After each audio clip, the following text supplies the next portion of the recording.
ধন্যবাদ ছাত্ৰ-ছাত্ৰীসকল। আজি আমাৰ আলোচনাৰ মূল বিষয়বস্তু হৈছে ইংৰাজী বিষয়ৰ ক্লাছ 10ৰ এক্সট্ৰা ৰিডিং বুকখনৰ পৰা অৰ্থাৎ ফুটপ্ৰিণ্টছ উইথাউট ফিট কিতাপখনৰ পৰা আহিবলগীয়া ফুটপ্ৰিণ্টছ উইথাউট ফিট চেপ্টাৰটোৰ পৰা 2021 বৰ্ষৰ মেট্ৰিক পৰীক্ষাত সম্ভাৱ্য কিছুমান কুৱেশ্যনছ আৰু তাৰ লগত এনসাৰ আজি এই ভিডিঅ'টোৰ দ্বাৰা আলোচনা কৰা হ'ব। সো ছাত্ৰ-ছাত্ৰীসকলে ভিডিঅ'টো প্ৰথমৰ পৰা শেষলৈকে কোনো ধৰণৰ স্কিপ নকৰি চাই থাকিব।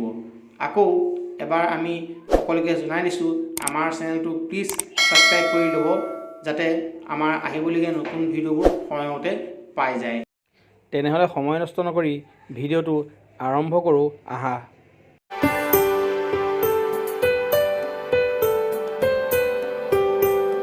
প্ৰথম প্ৰশ্নটো হ'ল how and why did Griffin come to the village of Iping? Why does Mrs Hall find him ইচেণ্ট্ৰিক?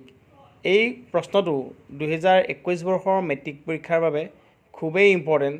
গতিকে ছাত্ৰ ছাত্ৰীসকলে এই প্ৰশ্নটোৰ এনচাৰ যিকোনো উপায়ে মনত ৰাখিব লাগিব। এই প্ৰশ্নটোৰ এনচাৰ খুব সুন্দৰকৈ দিয়া আছে। ছাত্ৰ ছাত্ৰীসকলে এই প্ৰশ্নটোৰ এনচাৰ ইয়াৰ পৰা পঢ়িব পাৰে। গতিকে আমাৰ দ্বিতীয় প্ৰশ্নটো হ'ল who was Griffin? How did he become invisible? Why did Mrs Hall find him eccentric? এই প্ৰশ্নটো 2021 বৰ্ষৰ মেট্ৰিক পৰীক্ষাৰ বাবে খুবেই ইম্পৰ্টেণ্ট। চ' ছাত্ৰ ছাত্ৰীসকলে এই প্ৰশ্নটোৰ এনচাৰ খুব ভালদৰে পঢ়িব লাগিব। Griffin was a brilliant scientist. He had carried out experiment after experiment to prove that human body could become invisible.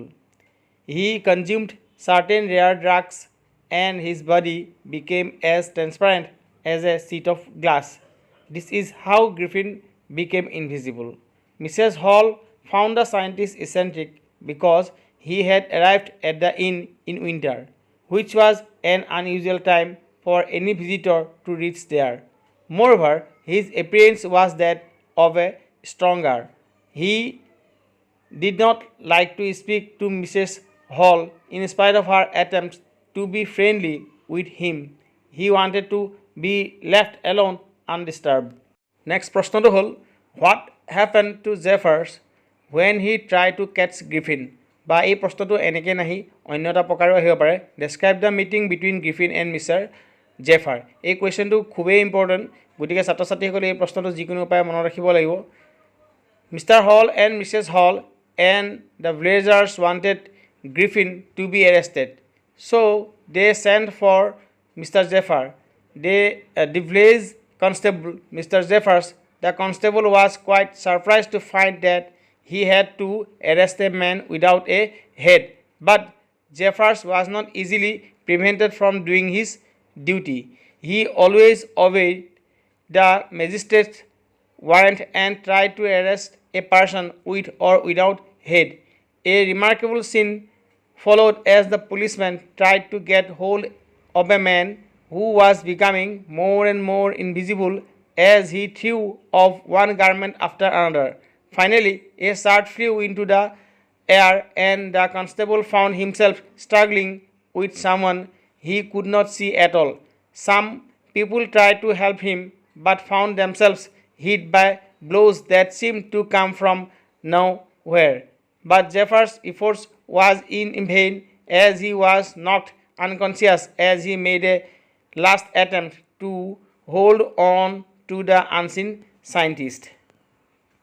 ইয়াৰ পাছৰ প্ৰশ্নটো হ'ল how would you assess Griffin as a scientist? এই কুৱেশ্যনটো 2021 বৰ্ষৰ মেট্ৰিক পৰীক্ষাত অহাৰ সম্ভাৱনা প্ৰায় বেছি। গতিকে ছাত্ৰ ছাত্ৰীসকলে এই প্ৰশ্নটোৰ উত্তৰ যিকোনো প্ৰকাৰে মনত ৰাখিব লাগিব। How would you assess Griffin as a scientist? Griffin as scientist was no doubt brilliant, but he had drawback that he was a lawless person.